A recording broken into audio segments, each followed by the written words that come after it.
విశాఖ కలెక్టరేట్ను అంగన్వాడీలో ముట్టడించారు. గేట్ల ఎదుట బైఠాయించడంతో గేట్లు మూసివేశారు పోలీసులు.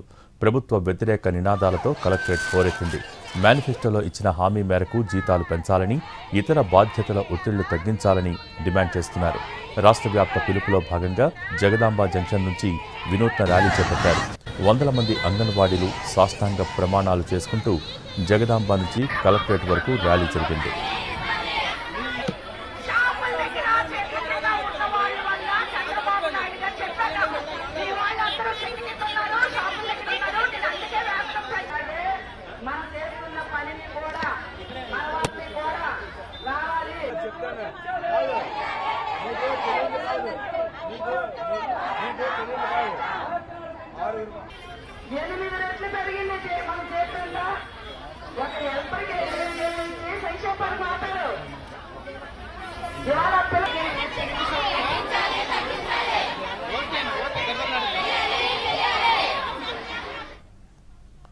విశాఖ కలెక్టరేట్ను అంగన్వాడీలో ముట్టడించారు. గేట్ల ఎదుట బైఠాయించడంతో గేట్లు మూసివేశారు పోలీసులు. ప్రభుత్వ వ్యతిరేక నినాదాలతో collectorate హోరెత్తింది.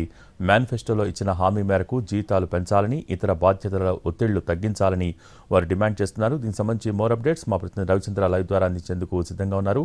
Ravichandra, over to you.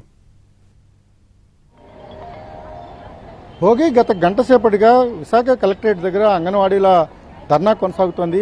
గేట్లను ఎదుట ముట్టడించి బైఠాయించారు. ప్రస్తుతం ప్రధానమైన డిమాండ్ తమ వేతనాలు పెంచాలని, యాపుల భారాన్ని తగ్గించాలని ప్రధాన డిమాండ్తో వందల మంది అంగన్వాడీలు ప్రస్తుతం కలెక్టరేట్ దగ్గర ముట్టడించి తమ నిరసనను కొనసాగిస్తున్న పరిస్థితి ఉంది. మరి ఈరోజు మీ ఆందోళన కారణం ఏంటి? ప్రధానమైన డిమాండ్ ఏం చేయబోతుంది? కనీస వేతనం అమలు చేయాలండి. 26,000 సుప్రీంకోర్టు గతంలో ఇచ్చింది కదా, అలాగే 42 మేము సమ్మె చేస్తాం ఈ జీతం గురించని. గత ప్రభుత్వం మాకు హామీలు మాకు ఈ కూటమి ప్రభుత్వం మా టెంట్ల దగ్గరికి వచ్చి హామీ ఇచ్చారు. మేము కూటమి ప్రభుత్వం వచ్చిన తర్వాత మీకు న్యాయం చేస్తామని. కానీ ఈ రోజుకి వచ్చి 2 సంవత్సరాలు అయింది. ఈ రోజుకి వచ్చి గతి లేదు అంగన్వాడీలకి. జీతం పెంచండి అయ్యా అని అడిగితే రోజుకో క్యాపు, రోజుకో నరక యాతన, అంటే హింసించి మనుషులు తీసేయడం, హింసించి చంపేసినట్టు చేయడం. ఏదో క్యాప్ ఇప్పుడు నవచేతన యాప్ అని కొత్తగా పెట్టారు. అది ఏంటి?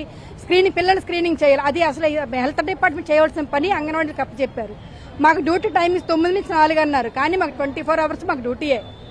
ఎప్పుడు కంటిన్యూ నిద్ర లేదు, కడుపు నుండి తిండి లేదు. ఎప్పుడు తింటున్నామో తెలియదు, ఎప్పుడు ఇంటికి వెళ్తున్నామో తెలియట్లేదు. 24 గంటలు కూడా అంగన్వాడీ సెంటర్లోనే ఉంటున్నాం. ఈ యాప్లతోనే పట్టుకుని ఫోన్లతోనే ఏడుస్తున్నాము. ఆ ఫోన్ నాణ్యత లేని ఫోన్లు ఇచ్చారు.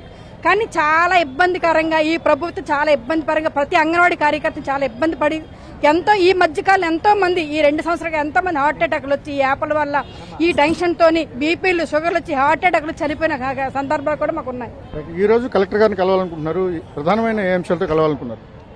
ఈ రోజు మేము గత ప్రభుత్వంలో 42 రోజులు సమ్మె చేసినప్పుడు కూటమి ప్రభుత్వంగా ఉన్నటువంటి ఇప్పుడు పవన్ కళ్యాణ్ గారు కానివ్వండి, చంద్రబాబు నాయుడు గారు కానివ్వండి, లోకేష్ గారు కానివ్వండి, ఇతర ఇప్పుడు ఉండేటువంటి పదవుల్లో ఉండేటువంటి అందరు నాయకులు కూడా మా టెంట్ల దగ్గరికి వచ్చి మీవి న్యాయమైన డిమాండ్లు, మీ కోరికలు నెరవేర్చడం న్యాయంగా ఉంటుంది, మా ప్రభుత్వాన్ని మీరు తీసుకొస్తే ఖచ్చితంగా ప్రభుత్వం వంచిన వెంటనే మీకు వేతనాలు పెంచుతామని చెప్పి హామీ ఇచ్చి ఉన్నారు. ఈ రోజున 2019 నుంచి ఇప్పటి వరకు ₹1 వేతనం కూడా పెంచలేదు. కానీ ధరలు 9 రెట్లు పెరిగాయి. ఇవాళ ఉల్లిపాయ దగ్గర నుంచి, పెట్రోల్ ధర దగ్గర నుంచి ప్రతిదీ పెరిగింది. పెరిగిన ధరకు అనుకూలంగా వేతనాన్ని పెంచమని మేము విజ్ఞప్తి చేస్తున్నాం. కనీస వేతనం అమలు చేయమని మేము ఈ ప్రభుత్వం 2 సంవత్సరాల నుంచి మేము హామీ పత్రాలు ఇస్తూనే ఉన్నాము. అయ్యా వినతి పత్రాలు ఇస్తున్నాము, వాళ్ళు హామీ ఇస్తున్నారు, చేస్తామని బుజ్జగిస్తున్నారు. కానీ కనీస వేతనం ఎంత ఇస్తామో అని కూడా ప్రకటించలేదు. 2 సంవత్సరాలు పూర్తయిందని సంబరాలు అయితే చేసుకున్నారు. ఈ ప్రభుత్వం సంబరాలు చేసుకుంటున్నారు కానీ మాకు కనీస వేతనం అమలు చేయలేదు. కనీస వేతనం అమలు చేసే వరకు పోరాడతాం. కలెక్టరేట్ ఎదుట ఆందోళన చేస్తున్న అంగన్వాడీలతో చర్చించడానికి ప్రస్తుతం జిల్లా అధికారులు వచ్చారు. కానీ ఖచ్చితంగా తమ స్పష్టమైన హామీ రావాలనేది ప్రధానమైన డిమాండ్ గా అనిపిస్తుంది. ఇక్కడ నల్ల చీరలు కట్టుకుని ఈ రోజు అంగన్వాడీలంతా వినూత్న నిరసనగా కలెక్టరేట్ దగ్గరకు వచ్చారు. జగదాంబ నుంచి సాష్టాంగ ప్రణామాలు చేసుకుంటూ వచ్చి అధికారులు తమ డిమాండ్లను సాధించాల్సింది, ఖచ్చితంగా వాటిని అంగీకరించాల్సిందని డిమాండ్ చేసిన పరిస్థితి ఉంది. కలెక్టరేట్ ముట్టడించిన నేపథ్యంలో పోలీసులు కూడా మోహరించారు. వీలైనంత వరకు సమయం పాటించాలని కూడా కోరుతున్న పరిస్థితి. గడిచిన గంట సేపటిగా ఈ ధర్నా కొనసాగుతోంది.